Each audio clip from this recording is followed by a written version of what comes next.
அனைவருக்கும் வணக்கம். கடந்த 2 நாட்களாக வீடியோ போட முடியல. காரணம் என்ன அப்படின்னா, ஏங்க ஒரு வீடியோ நம்ம போடுறோம். சரி ஒரு 9 மணிக்கு போட்டுறலாம் அப்படின்னு சொல்லி போட்டோம்னா 10 மணிக்கு அந்த வீடியோ எக்ஸ்பயர் ஆயிருது. பழைய வீடியோ ஆயிருது. ஏன் 10 மணிக்கு புதுசா ஒன்று நடக்குது. சரி 10 மணி வரைக்கும் அப்படியே பார்த்துட்டு இதால் போய் கவர் பண்ணி போட்டுடலாம்டா அப்படின்னு போட்டோம்னா அது 11 மணிக்குள்ள மாறிடுது. அந்த நியூஸும் பழசாயிடுது. இப்படி தமிழ்நாடு சும்மா தக தக தக தகன்னு பத்தி எரிஞ்சிட்டு இருக்கும்போது நமக்கே மைண்டு சரி விட்றா செய்தியை பார்க்கறதுல ஃபோக்கஸ் பண்ணுவோம், அதை பேசி என்ன வரப்போகுது அப்படின்னு சொல்லி நானும் உங்களோட சேர்ந்து லைவ்ல அப்படியே உட்காந்து விட்டேன் செய்தி பார்த்து கொண்டு. அதுதான் முக்கியமான காரணம். என்னங்க நடக்குது தமிழ்நாட்டில், என்னங்க வேலை பார்த்து வச்சிருக்கிறீங்க, ஆனால் கொடுத்தது கொடுத்தீங்க, அதை 107 தான் கொடுக்கணுமா, ஒரு 120 130ன்னு கொடுத்து தொலையக்கூடாதா என்று புண்படுத்தும் வகையில் நான் சொல்லவில்லை, ஒரு ஆதங்கத்தில் சொல்கிறேன். ஏன்னா ஒரு கவர்மெண்ட் ஸ்டேபிளா நடக்கணுமேங்க. என்னங்க அது குதிரை பேரத்திலிருந்து என்னென்ன பேரம் நடந்துட்டு இருக்குது தெரியுமா? இந்த நேரத்துல நம்ம பேசிட்டு இருக்கிற இந்த நொடியில என்னென்ன நடந்துட்டு இருக்குது திரைமறைவுல. அதாவதுங்க 107 ஜெயிச்சாரா விஜய், 108, அதோட 20 எக்ஸ்ட்ரா 128 ஜெயிச்சிருந்தாரு வச்சுக்கோங்களேன், விஜய் தான் சிஎம் இன்னைக்கு தேதிக்கு. இல்ல 20 சீட்டு கம்மியா, இல்ல ஒரு 10 சீட்டு கம்மியா 97 95 இப்படி ஜெயிச்சிருந்தாலும் விஜய் தான் சிஎம் இன்னைக்கு. நடந்திருக்கும், கண்டிஷனா நடந்திருக்கும். அதிமுக கூட ஏதோ ஒரு டீல், ஏன்னா முதல்ல போய் அவங்க அதிமுக கிட்ட தான் ஆதரவு கேட்டிருப்பாங்க. பட் இப்போ 107ன்னு வந்ததுனால அவங்களுக்கு சரி இந்த 2 கட்சியும் ஒரே நேரத்தில் அழிச்சிட்டு எப்படியாச்சும் மற்ற கட்சிகளை வச்சு இதை பேட்ச் ஒர்க் பண்ணி எடுத்துட்டு போயிடலான்னு அவங்க கணக்கு போடுறாங்க.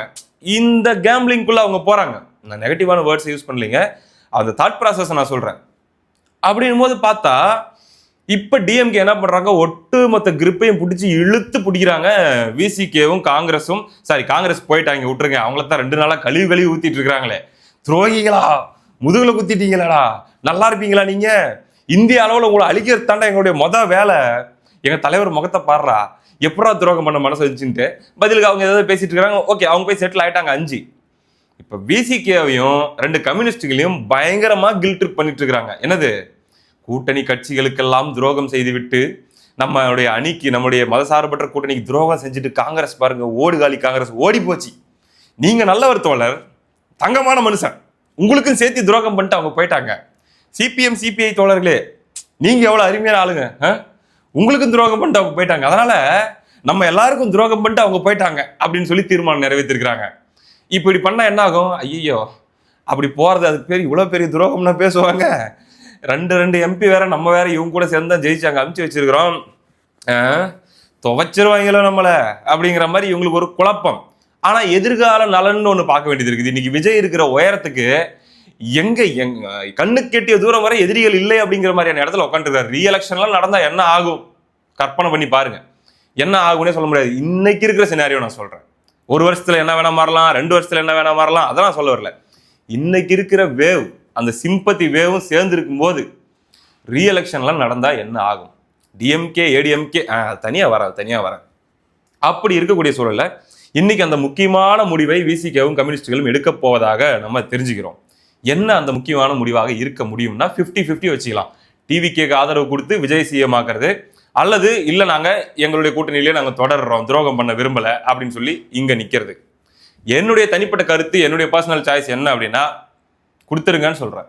துரோகம் அது இதெல்லாம் பார்க்காதீங்க, இது உங்களுக்கான வாய்ப்பு, பயன்படுத்திக்கங்க. டிவி கேட்க ஆதரவு கொடுத்துருங்க, விஜய் சிஎம் ஆகட்டும், இதுதான் என் கருத்து. ஏன்னா விஜய் ஒருவேளை தமிழ்நாட்டுக்கு நல்லது செய்ய மாட்டாரு, அவர் ஒரு அழிவு சக்தியாக இருப்பாரு, அப்படி என்ன வேணா இருக்குதுன்னு வச்சுக்கோங்க அப்படின்ற மாதிரிலாம் கணிக்கிறதாக சில பேர்லாம் பேசிட்டு இருக்கிறதாக உண்மையா கூட இருக்கட்டுமே. அது விஜய் ஆட்சி அமைச்சு ஆட்சி செஞ்சு மக்கள் பார்த்து மக்கள் உணர்ந்து மக்கள் அதுக்கு கன்வின்ஸ் ஆகி விஜயை அவங்க இறக்கி விட்டோம். 5 வருஷம் கழிச்சோ இல்ல 3 வருஷம் கழிச்சோ எலெக்ஷன் எப்ப நடக்குது அப்போ.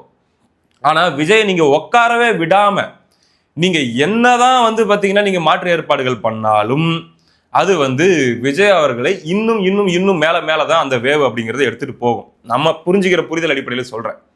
இப்போ திமுக கிட்ட ஒரு 58 சம்பந்தப்பட்ட ஏதோ மோரார்லெஸ் எம்எல்ஏஸ் இருக்கிறாங்கன்னு வச்சுக்கோங்களேன், 59 நினைக்கிறேன்.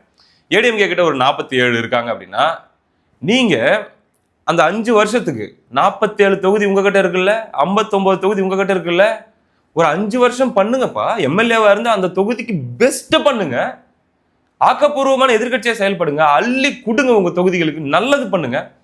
யார் வந்தாலும் எப்பேற்பட்ட ஆள் வந்தாலும் இந்த 47 தொகுதியில அடுத்த எலெக்ஷன்ல எனக்கு மாத்தி ஓட்டு போட மாட்டாங்க, எனக்கு தான் போடுவாங்க அப்படின்னு மக்கள் கன்வின்ஸ் ஆகிற அளவுக்கு மக்களுக்கு நல்லது பண்ணுங்க. நல்ல வாய்ப்பு, திருந்தறதுக்கு நல்ல வாய்ப்பு. 2 கட்சிகளுக்குமே உங்களுடைய முந்தைய தவறுகளை திருத்திக் கொள்றதுக்கான நல்ல வாய்ப்பு. 59 தொகுதியில நீங்க அப்படி சிறப்பான ஒரு எம்எல்ஏக்களாக செயல்படுங்க.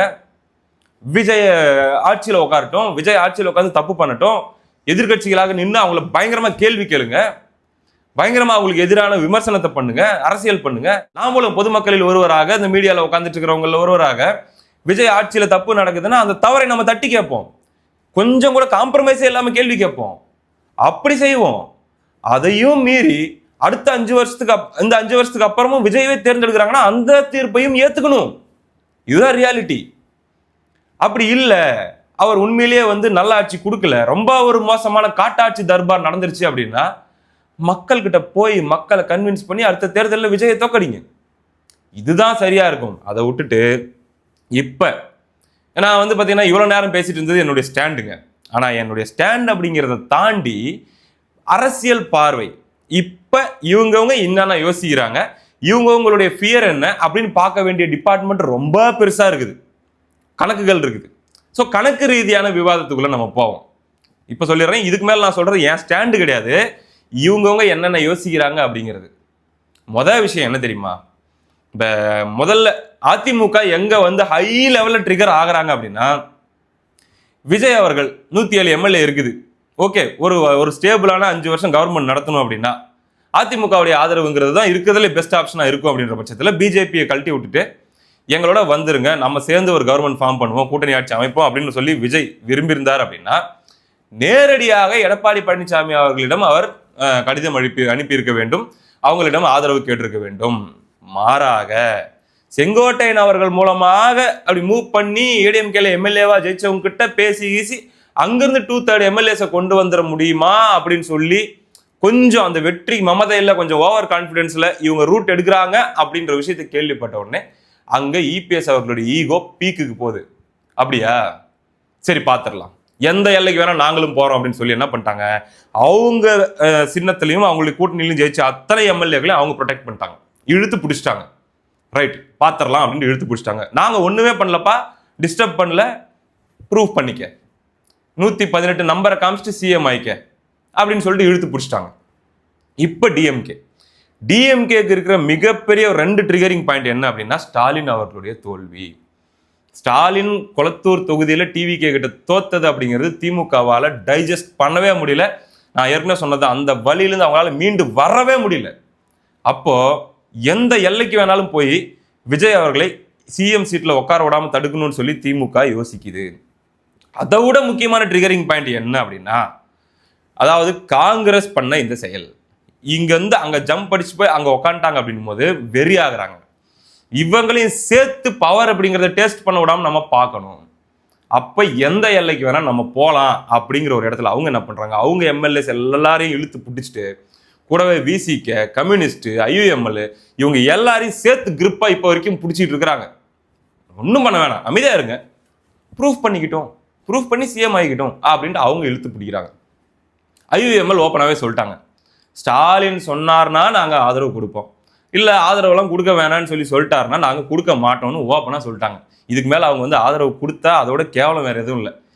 கடைசியில் இப்படி உருட்டுவாங்க, ஸ்டாலின் அவர்கள் பெருந்தன்மையாக போட்ட பிச்சையில் தான் தாவேகா கவர்மெண்ட் நடக்குது அப்படின்னு உருட்டுவாங்க. நாளைக்கு விசிக கம்யூனிஸ்ட் விஜயோட அலைன்ஸ்குள்ளே வந்தாலுமே இந்த உருட்டுகள் வாய்ப்பு நிறைய இருக்கிறது. ஸ்டாலின் பாவன் பெருந்தன்மையாக ஆட்சி நடத்துங்கன்னு சொல்லி அனுப்பிச்சு விட்டாரு, ஆனாலும் ஆட்சி சரியில்லை. இப்ப பாருங்க, ஸ்டாலின் பாவம் தானே, நல்ல மனுஷன் தானே அப்படின்னு சொல்லி அடுத்த 5 வருஷத்துக்கு அரசியல் பண்றதுக்கு அவங்களுக்கு ஒரு வாய்ப்பு இருக்கதான் செய்யும். கடைசி ஆப்ஷனா அதை தான் எடுக்கலாம், ஒருவேளை இவங்க அங்க போறாங்க அப்படின்னா. அதுக்கடுத்து இதை விட அதிகமான ட்ரிகரிங் பாயிண்ட் என்ன தெரியுமா, விஜய் என்கிற அந்த வேவ், அந்த சுனாமி பார்த்துட்டாங்க. ஒத்த சின்னத்துல ஒத்த கட்சி போட்டி போட்டு 35% எடுக்குது அப்படின்னா, அதுவும் விஜய்லாம் வரமாட்டாருன்னு நினைச்சு கூட பாதி பேர் ஓட்டு மாத்தி போட்டுருக்கலாம். ஆனா இப்ப தெரிஞ்சிருச்சு வந்துருவாருன்னு தெரிஞ்சிருச்சு. பிஜேபி எதிர்ப்பு ஓட்டும் விஜய்க்கு தான், திமுக எதிர்ப்பு ஓட்டும் விஜய்க்கு தான். 50% ஓட்டு கிராஸ் பண்ணிடுவாருன்னா என்ன பண்றது? அப்போ அடுத்த 15 வருஷத்துக்கு நம்ம 2 பேருக்குமே அரசியல் இல்லை அப்படிங்கிறது உங்களுக்கு தெரிஞ்சது. இப்ப விஜய ஒரு தடவை ஏறி உட்கார விட்டோம்னா, அதாவது அதிகாரம் இல்லாமையே விஜயால இங்க வர முடியுதுன்னா, அதிகாரத்திலையும் எம்பவர் ஆயிட்டா, அதிகாரத்திலும் பிளஸ் பணபலம், அது ரெண்டுலையுமே அவங்களுடைய ஒட்டுமொத்த கட்டமைப்பு பயங்கரமா பவர்ஃபுல் ஆயிடுச்சுன்னா 15 வருஷத்துக்கு இந்த கட்சிகளுக்கு எதிர்காலமே இல்லைன்ற இடத்த நோக்கி அவங்க போறாங்க. அப்போ சர்வைவல் அப்படிங்கிற மோடு ஸ்டார்ட் ஆகுது. எல்லா மனுஷனுக்கும் பார்த்தீங்கன்னா ரொம்ப நார்மலா இருக்கும்போது இருக்காது. ஆனா ஒரு தெருவில் திடீர்னு நாய் துரத்துது, இல்லை திடீர்னு நமக்கு வந்து பார்த்தீங்கன்னா ஏதோ ஒரு ஷாக் ஒன்று நடக்கிற மாதிரி ஒரு பிரச்சனை வருது, இல்லை ஏதோ ஒரு ஆபத்து நெருங்குது, நம்ம தப்பிச்சு ஓடுறோம் போது நமக்கு ஃபைட் ஆர் ஃப்ளைட் அப்படின்னு சொல்லி நமக்கு வந்து ஒரு இது இருக்கான், ஒரு கெமிக்கல் இருக்கான் நம்ம மூளையில சுரக்கக்கூடிய ஒரு ஹார்மோன், அது சுரந்துருமா. ஒன்று சண்டை போடு, இல்லையா தப்பிச்சு ஓடு, இதை தவிர உனக்கு வேற ஆப்ஷனே இல்லை. அதாவது சர்வைவல் மோடு ஆன். அந்த மோடு இப்போ 2 கட்சிக்கும் ஆன் ஆயிடுச்சு. சர்வைவல், நம்ம உயிரோட இருக்கணும், நம்ம எக்காரணம் கொண்டும் நம்முடைய அரசியல் வாய்ப்புகள் அழிஞ்சு போயிடக்கூடாது. அப்ப விஜயை உட்கார விடாம தடுக்கணும். அப்ப என்ன பண்ணலாம், எந்த எல்லைக்கு வேணா போலாம். காரி துப்புவாங்க மக்கள், தெரியும், துப்பட்டும் போவோம். 5 வருஷம் முதல்ல பவர் கிடைக்க விடாம பார்த்துப்போம். இந்த 5 வருஷத்துக்குள்ளேயே விஜயுடைய சாம்ராஜ்யத்தை நம்மளால முடிக்க முடியுமா அப்படின்னு சொல்லி யோசிப்பாங்க. ஸோ இதுதான் இவங்களுக்கு இருக்கக்கூடிய காரணங்களாக இருக்கிறது. இதெல்லாம் நியாயமா அப்படின்ற கேள்விக்கு வந்தா, அரசியல் சர்வைவல் ஆஃப் த ஃபிட்டஸ்ட் பல தடவை நான் சொல்லியிருக்கேன். தகுதி உள்ளது தான் தப்பி பிழைக்கும். அந்த எக்ஸ்ட்ரீமுக்கு போய் இவங்க போறாங்க. கேவலம், இது கேவலம். தமிழ்நாடு காரி துப்பும். இது ஒரு என்ன சொல்றது, திமுகவும் அதிமுகவும் கூட்டணி என்னன்னா கருமம் இது இருக்கும். ஆனாலும் அவங்க அந்த எக்ஸ்ட்ரீமுக்கு போறாங்க. ஏன்னா இது அவங்களுடைய சர்வைவல் சம்பந்தப்பட்ட பிரச்சனை. கரணம் தப்பினால் மரணம் அப்படின்னும் போது என்ன பண்றதுன்னு தெரியல. இப்போ பிஜேபி சீனுக்குள்ள வருது. விஜய் அவர்கள் 107 சீட்டு ஜெயிக்கிறாரு. ஜெயிச்சதுக்கு அப்புறம் பார்த்தீங்கன்னா அவர் வந்து மற்ற கட்சிகள் எல்லாம் சேர்த்துக்கிட்டு ஒரு அலையன்ஸ் ஃபார்ம் பண்ணி கவர்மெண்ட் ஃபார்ம் பண்றாரு, இல்லை ஏடிஎம்கேவோட சேர்ந்து கவர்மெண்ட் ஃபார்ம் பண்றாரு அப்படின்னா பிஜேபிக்கு ஒரு பிரச்சனையும் இல்லை. இன்ஃபேக்ட் நம்ம கேள்விப்பட்ட செய்தி என்ன அப்படின்னா, விஜய் கவர்மெண்ட் ஃபார்ம் பண்றாரு அப்படின்ற பட்சத்தில் நாங்களும் எந்த டிஸ்டர்பன்ஸும் பண்ண மாட்டோம், நல்லாவே பண்ணிட்டுன்னு தான் முதல்ல அவங்களுடைய ஸ்டாண்ட் இருந்திருக்கு. பட் ஒன்ஸ் காங்கிரஸ் அங்கே போய் ஜாயின் பண்ண உடனே பார்த்தீங்கன்னா அது வேற மாதிரி பிஜேபியை ட்ரிகர் பண்ணியிருக்கு. வேற எந்த கட்சிகளோடு சேர்ந்து ஆட்சி அமைச்சிருந்தாலும் பிஜேபிக்கு பிரச்சனையே இல்லை, ஃபுல் சப்போர்ட்டும் பண்ணியிருப்பாங்க. விஜய் பேக் கூட பண்ணியிருப்பாங்க, அதாவது கவர்மெண்ட்டை பேக் கூட பண்ணியிருப்பாங்க. ஆனால் இப்போ இது பேராபத்து. காங்கிரஸ், அதாவது ராகுல் விஜய் அப்படிங்கிற அந்த வேவ் வெறும் தமிழ்நாட்டோட இது நிற்குமா? நிற்கிறதுக்கான வாய்ப்பு இல்லை. ஏன்னா எல்லாருமே 20% நினைச்சாங்க, 35% வந்து நிற்கிறாப்புல. அப்போ விஜயை பொறுத்த வரைக்கும் அண்டர் எஸ்டிமேட் பண்ணவே முடியாது, பண்ணவே கூடாது.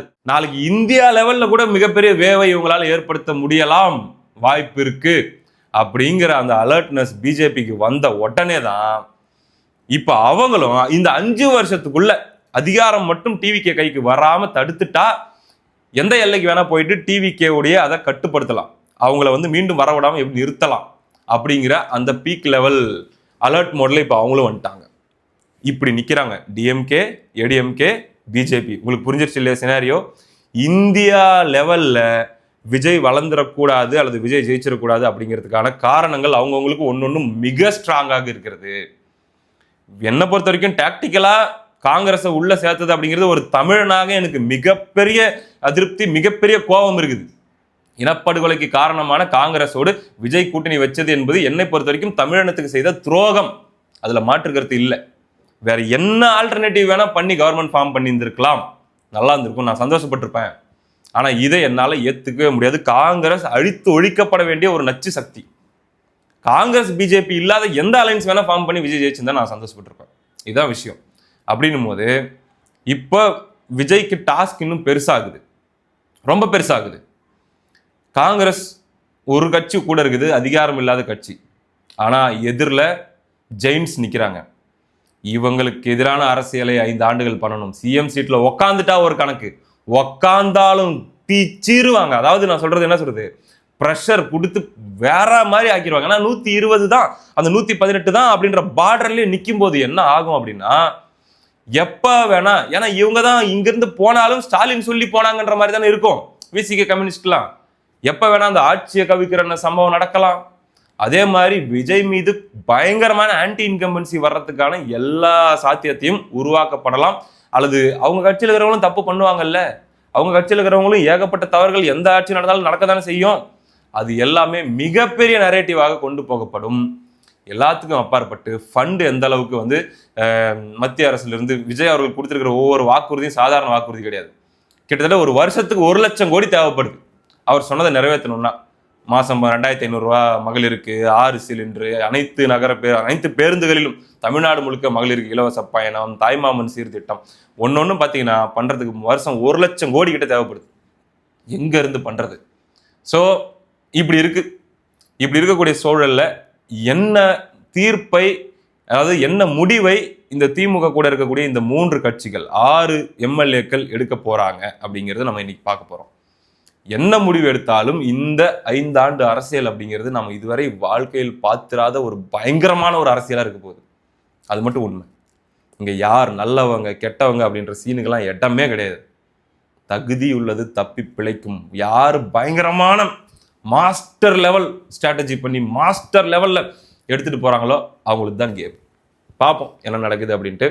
ஆனால் என்னுடைய பர்சனல் ஒப்பீனியன் என்னன்னா, விஜய் தான் சிஎம் சீட்ல உட்காரணும், விஜய் தான் 5 வருஷம் ஆட்சி பண்ணணும். அது முகமது பின் துக்ளக் ஆட்சின்னு சொல்லி எல்லாரும் சொல்லுவாங்கல்ல, ஒரு மோசமான ஆட்சிக்கு உதாரணமா, அப்படிப்பட்ட ஆட்சியாக இருந்தாலும் சரி விஜய் நடத்தி அதுக்கப்புறம் மக்களே விஜயை தோற்கடிச்சா அது ஓகே. ஆனா அது இல்லாம இந்த டிஎம்கே ஏடிஎம்கே சேர்ற அந்த கன்றாவிலாம் இமேஜின் பண்ணி பார்க்கறதுக்கே கொடுமையா இருக்குது. பட் நான் சொன்ன காரணங்கள் எல்லாம் நமக்கே இப்படி இருக்கும்போது அவங்களுக்கு எப்படி இருக்கும்? தொகுதிக்கு 40 கோடி 50 கோடி செலவு பண்ணவங்களுக்கு எப்படி இருக்கும்? ஸோ பார்ப்போங்க என்ன நடக்குது அப்படின்ட்டு. அடுத்த வீடியோவில் சந்திப்போம். நன்றி.